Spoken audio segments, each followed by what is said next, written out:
So that's a great question. I'm glad I retired in 6 years. Well, you take a, let's go ahead. Linda, how has it worked out for you having kind of modified paywall on 9inch.com? What do you mean modified? Isn't it like, well, after a certain number of click-throughs, you have, you know, it asks you to pay like $1 a month? No, it doesn't. No, it's proposed. As opposed. Yeah. You did. Somewhere else, I think. So actually, it's going very well. You see, paying $1. Nicole, why is he paying $1 for every story he has to He read? pays me for every story I want. Go ahead. Well, along those lines, if it comes time at some point that membership does become an important part of the way you monetize digital, do you think you have that level of commitment from your audiences that they would be willing to pay to have access to your digital content? I think it depends on how it's bundled, you know, as we go forward. Like right now, for example, CBS sells CBS All Access. And when I go to, and it's doing exceptionally well. And when you go to CBS All Access, you get CBS programming, you get CBS News programming, you get CBSN, which is a 24-hour operation, and you get us. You know, so we're part of that package. And if we were to offer a over-the-top, you know, network similar to what CBSN is doing, and also include that in CBS All Access and get part of the cut, hell yeah, that's a pretty valuable thing. I think that, you know, if you take it to, if we were to take it to the next step, which is to say if we were on our own and we were asking people to pay for what we are producing and ask for that level of loyalty, I do not think we're there right now. No, that's why I think, you know, as you package it with a, you know, with a bundle of valuable things, that is something that I will pay $6 a month. It might not also be all news content either. You know, the news content that we have on our sites is the same content that you see on TV. So, you know, how do we start streaming local sporting events or MMA fights or, you know, whatever else is out there? You know, what else can we do with the technology we have that is more valuable and maybe can be monetized as opposed to here's the stories you saw on TV and now they're on the website. Well, we do get that. I mean, from a video, you know, we're video producers. I mean, we're not just news outlets. We produce shows. We produce things like what we were just talking about with Kristen. And these are things that do have value when you put them, when you aggregate them. And so I think it is going to be on us, you know, as we move forward to develop more and more valuable programming. That includes news, but it also includes local programming and bundling that, you know, to try to create some value. It's going to be important. Well, and I think the challenge of that is not just producing content for broadcast, but as I said earlier, producing content for over the top. Because so many people are cutting the cord. They still want local news and they want local programming, they just want it in a different place. And it seems so far, although OTT is in a lot of ways in its infancy for us, it's more monetizable than web.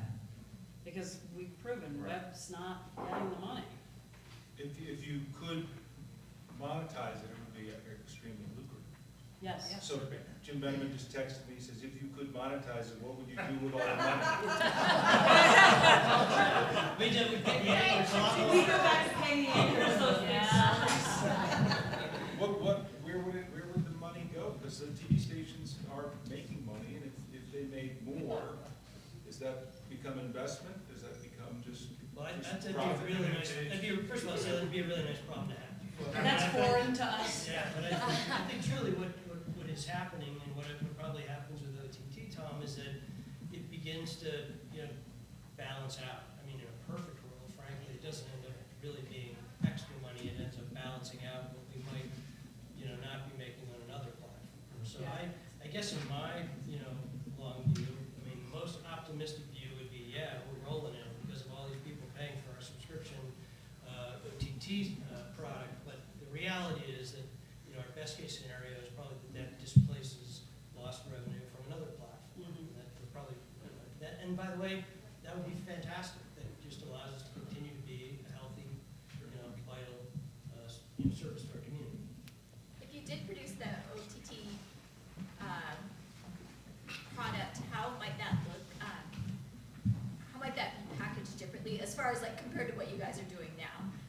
Like if I can access the news whenever I want the news,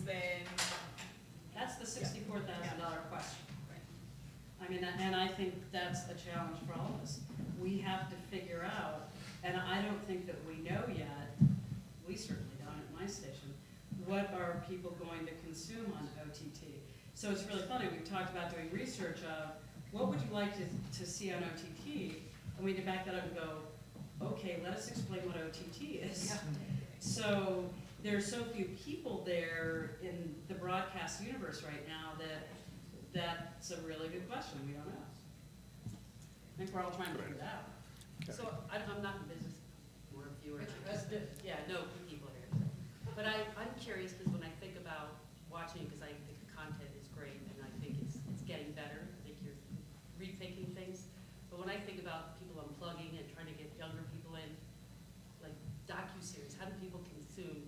If you want to test it, how expensive is that to like get a great, a great story that might take 2 series or 3 series and put it on streaming and see, what kind of viewership you get, or, how do you think about getting young people in because they are unplugging from cable and they're not getting local stations when they're unplugging and using Hulu or whatever. I'm curious how do you think about that and how do you figure out, can you test it? Is that too expensive or? Well, I think you can start testing some content. Nicole, who's sitting behind you, that we just did a pretty successful podcast of a series of stories that we were doing with our investigative unit. And that's, one way to test it, that a lot of people were consuming that content. Maybe Nicole, you can. Yeah, we're obsessed with podcasts. Yeah, we are. I mean, like completely. And we're like, we could do this.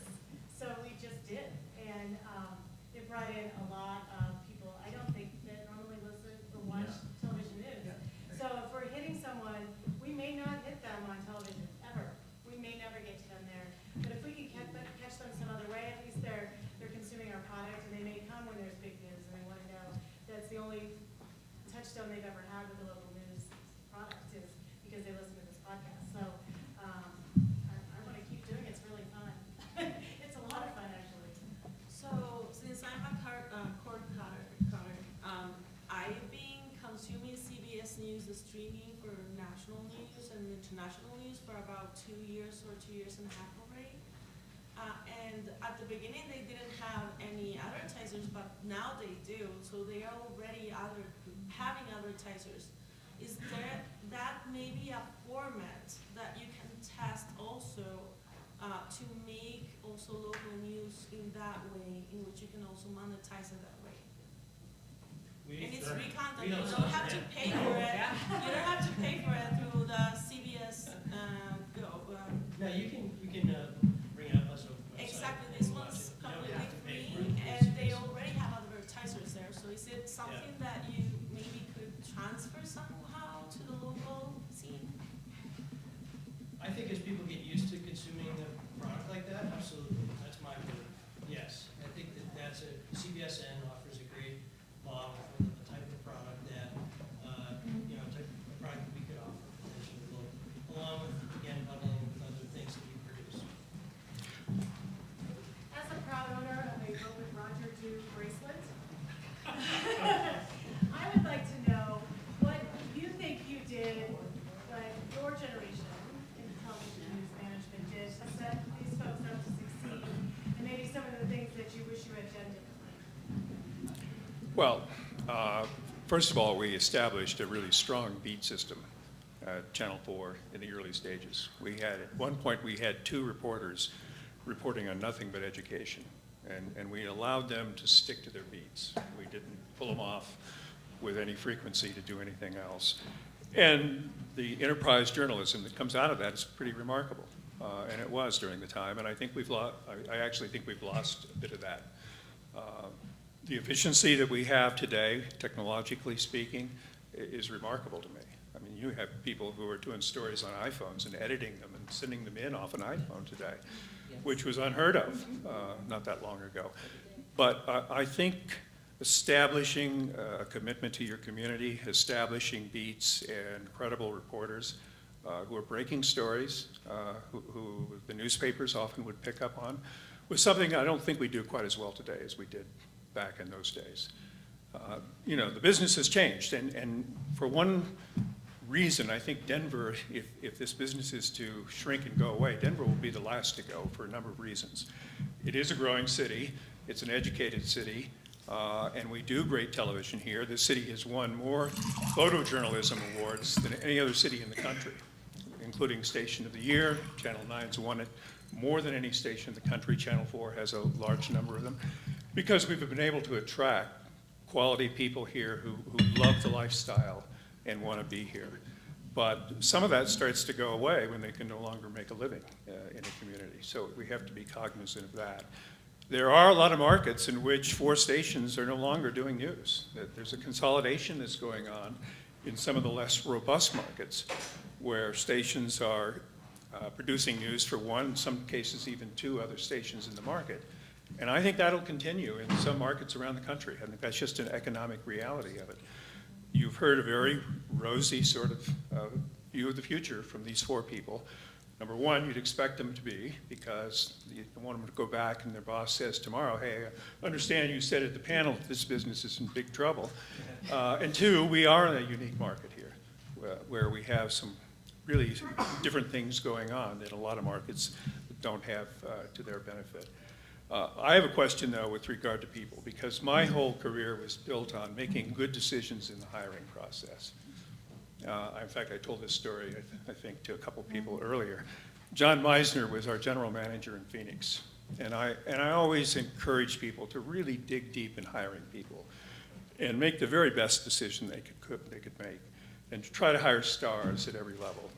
And John hired a person who turned out, after about 8 months, to not meet that criteria, who was really not very good. And I said to John, was this person incompetent when you hired him, or did he become that way under your leadership? And he spread that word around the Gannett group. And, but it is,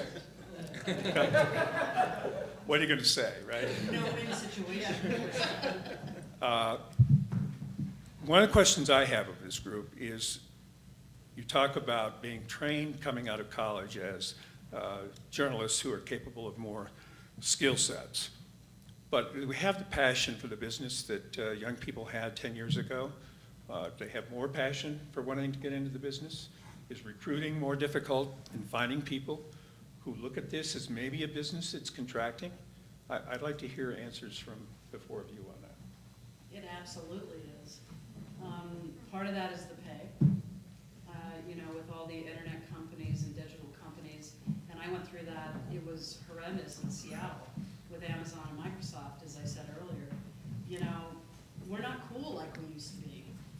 Back in the day, it was cool to be on TV. It was cool to be part of TV. That's not necessarily the case. So I think it's really, really hard to find people who truly like